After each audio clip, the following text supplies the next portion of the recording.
thank you all for coming and for all your support throughout. You have been wonderful voices of support for truth. And apologies for taking 2 days to get my health on track and checked up.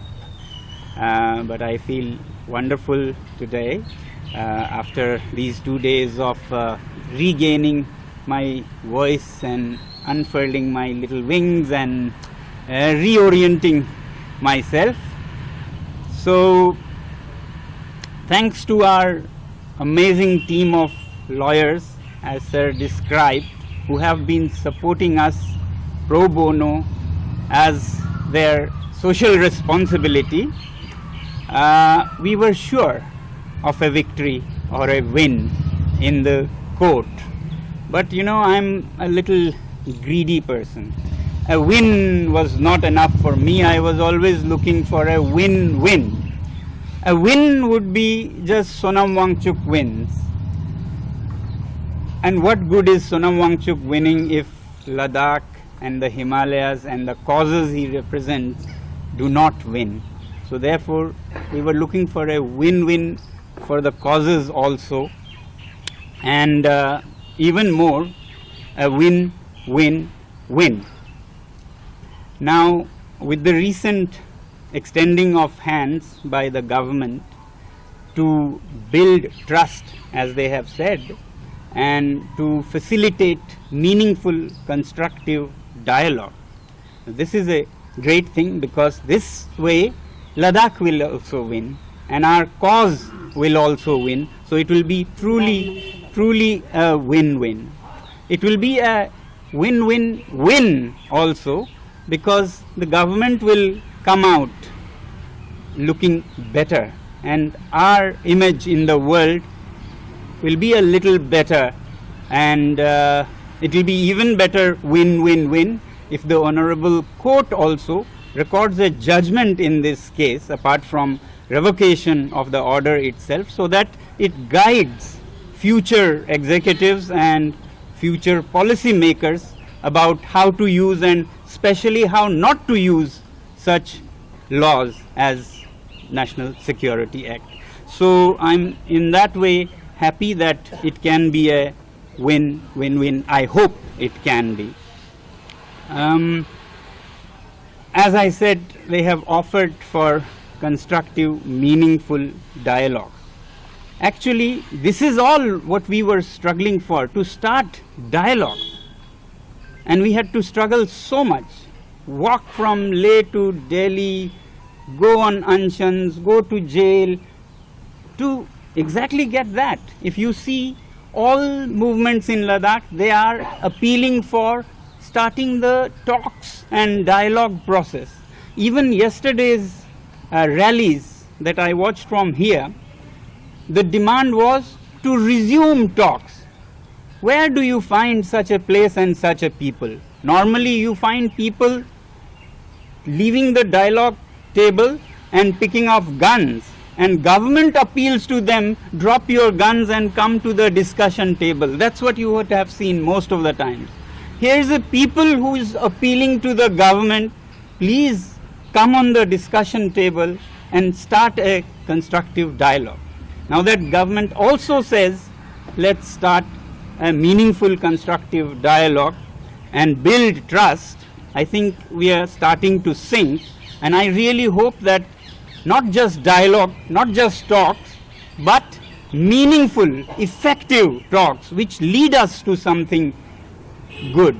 Otherwise, it has been not just 6 months, but 6 years of struggle for us to get to the meaningful, constructive part of the offer. So I'm happy to see in their offer and in their order of revocation that this is done to build trust and confidence for meaningful, constructive dialogue. And I really hope it yields that. It has made my job easy. I'm happy that way, because otherwise in the jail I was sure about our team and this little one who has been moving and shaking the earth and heavens, that we will get justice.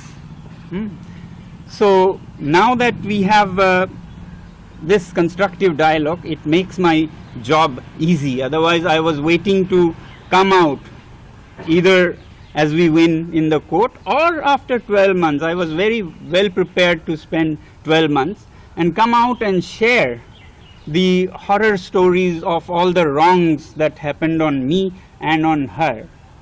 Right from how abruptly from my home I was, bundled up and thrown into this jail without any opportunity even to call my family or my lawyers for days, more than a week.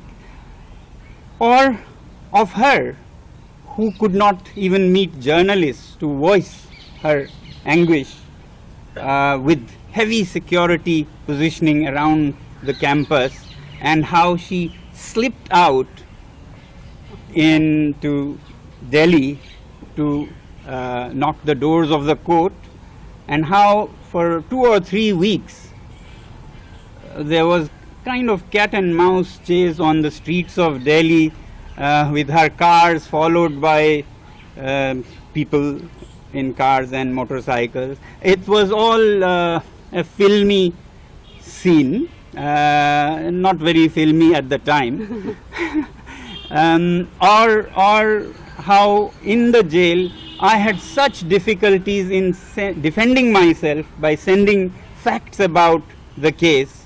It was a huge horror story of how it was made so difficult to send anything to my lawyers. Otherwise, it was great. The jail, the staff, the people there were very upright and very kind, despite keeping to their laws and disciplines and so on. But now I'm happy that I won't have to go into those things. This is what I was compelled to think of, that my story I'll have to share with the world, so that, not really for me, but to make this nation, where people can operate fearlessly and where we can function when we are truthful. Ordinary citizens have their rights. But now with this hand extended from the government, I'm spared of having to do any of those. I really hope that the dialogue process will go on, and only if they fail and we are compelled to again appeal in other ways, will we need to share those.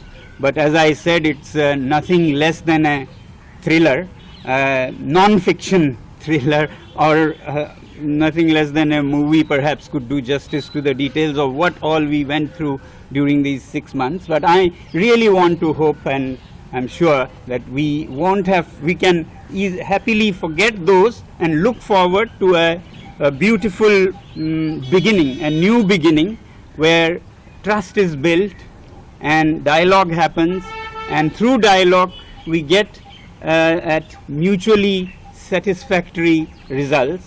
I'm sure a talk is a give and take process. Both sides have to be considerate and flexible, but it has to be win-win.